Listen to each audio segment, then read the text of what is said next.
Bonjour Caporal, je voudrais déjà vous poser une première question. Qui êtes-vous? Caporal Marion du CRRFR, du Corps de réaction rapide France, 4 ans de service dans l'armée de terre. Quelles sont justement ces raisons qui vous ont poussé à devenir militaire? Déjà, l'engagement, c'est la patrie, pour moi c'est important.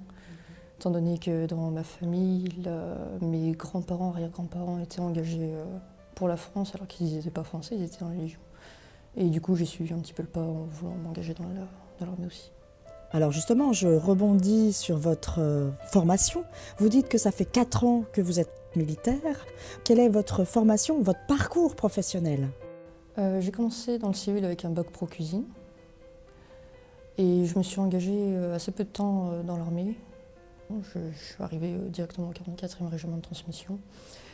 J'ai fait les formations pour être opérateur SIC, traduire le morse, réception, tout ça. Et j'ai été réorientée ensuite magasinière mûrier.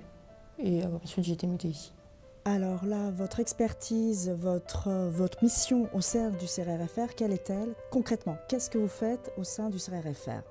Là, je m'occupe surtout des perceptions, réintégration pour le matériel radiologique, nucléaire, biologique, chimique. Les masques à gaz, les tenues, les détecteurs. C'est beaucoup d'organisation, beaucoup de tableaux pour suivre aussi. Et ensuite, il y a la gestion, je dirais, les contrôles administratifs, les contrôles matériels qualitatifs, donc si c'est bien nettoyé, si c'est bien tout est à sa place, les trucs comme ça. Et préparer les missions qui sont à venir. Pour tout ce qui est incendie, chaque année, on a les visites qualitatives finalement. Pour l'incendie, par exemple, ce serait tous les extincteurs qu'il y a dans un bâtiment. Et il faut descendre les extincteurs, les faire passer en visite, les remonter dans les bâtiments, et ce sur 1 ou 2 semaines. Et vu le nombre de bâtiments qu'il y a ici, ça fait beaucoup de déplacements et de manutention. Alors, quelles sont les 2 qualités essentielles d'un soldat? Déjà l'esprit d'équipe, qui est pour moi un peu la philosophie, l'esprit d'équipe et la deuxième qualité, je dirais aussi le savoir-vivre, la politesse.